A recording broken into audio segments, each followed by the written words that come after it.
71 সালে আমরা কিন্তু জন্ম নেয়নি, কিন্তু আমরা ওই যুদ্ধটা কিন্তু দেখি নাই। বাট জুলাই গণ অভ্যুত্থানের বা কোঠা বিরোধী আন্দোলনের সময় যে বিষয়গুলো ঘটেছিল তারই কিছু প্রতিকৃতি দেয়ালে ফেস্টুন আকারে তুলে ধরা হয়েছে, আপনারা দেখতে পাচ্ছেন। আর এটাই হচ্ছে মেন গেট। এই গেট দিয়েই প্রবেশ করতে হবে মূল মাঠে, যেখান থেকে সরাসরি বক্তব্য দেওয়া হচ্ছে। তো পাশেই দেখতে পাচ্ছেন যে জুলাই বিপ্লবের সময় যে ভাইদেরকে গুলি করে মারা হয়েছিল তাদের প্রত্যেকেরই কিন্তু কিছু কিছু ছবি এই দেওয়ালে দেয়া হয়েছে শুধু সাধারণ জনতাকে দেখানোর জন্য। দেখেন, ঠিক এই বাস্তবে এরকম ঘটনা কিন্তু ঘটেছিল সবার সাথে। কত প্রাণ যে ঝরে গিয়েছিল সেদিন, আসলে বলার উপেক্ষা রাখে না।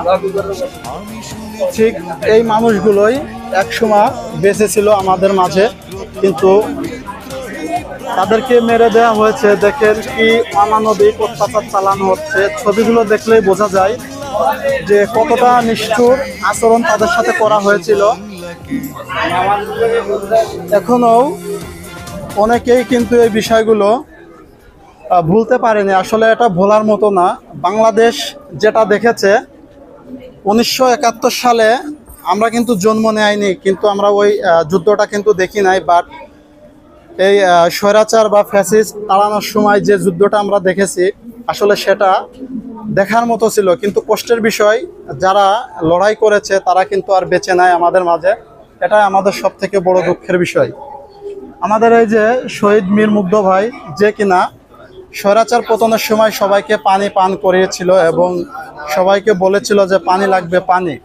তো সেই যুদ্ধের সময় কিন্তু সে সবাইকে কঠিন মুহূর্তে পানি পান করাইছে এবং সবার পাশে কিন্তু ছিল। সেই মুগ্ধও কিন্তু শেষ পর্যন্ত বেঁচে ফিরতে পারি নাই, মাথায় গুলি লেগে সে মারা যায়। তো আসলে এগুলো ভোলার মতো নয়, কখনোই কেউ ভুলতে পারবে না। তো গণমানুষের যে বিষয়গুলো তুলে উঠেছে এখানে আমরা আসলে দেখতে পাচ্ছি, প্রত্যেকটা পোস্টারে কিন্তু শিক্ষণীয় কিছু না কিছু বিষয় তুলে ধরা হয়েছে।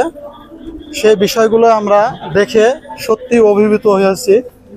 এবং এখানে লড়াইয়ের সময় যে পুলিশ প্রোটেকশন ছিল, সেই পুলিশ প্রোটেকশনে কিন্তু আমাদেরকে সেইভাবে সার্ভিস দেওয়া হয় নাই। বিনিময়ে তারা আমাদের উপরে লাঠিচার্জ করেছিল এবং সবার উপর এতভাবে ক্ষেপে গিয়েছিল যে তারা অবশেষে গুলি করে মানুষ পাখির মতো মারতে শুরু করে। এটা কিন্তু কখনোই চাই নাই। যে দলই করুক না কেন, আওয়ামী লীগ, বিএনপি, জামাত, যে দলই করুক না কেন,